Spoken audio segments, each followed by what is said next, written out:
Raffi Ahmad bongkar Billy Syahputra putus dari Amanda Manopo. Singgung soal orang ketiga.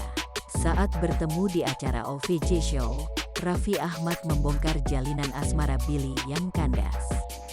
"Setuju kan, kalau lu yang diputusin sama Amanda Manopo karena lu," kata Raffi Ahmad dikutip dari YouTube Kiai Haji Infotainment, Selasa tanggal 16 Maret tahun 2021.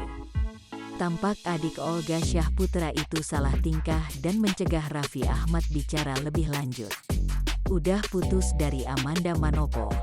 Lu yang diputusin gara-gara ketahuan ada cewek lain," ujar Raffi Ahmad tertawa. Tak hanya itu, Raffi menyinggung soal Billy yang cemburu dengan lawan main Amanda Manopo di sinetron.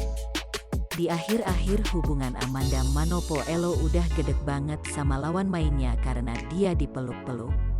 Billy Syahputra hanya diam tak menjawab. Sampai kemudian Raffi membocorkan saat Billy menangis karena cintanya yang kandas.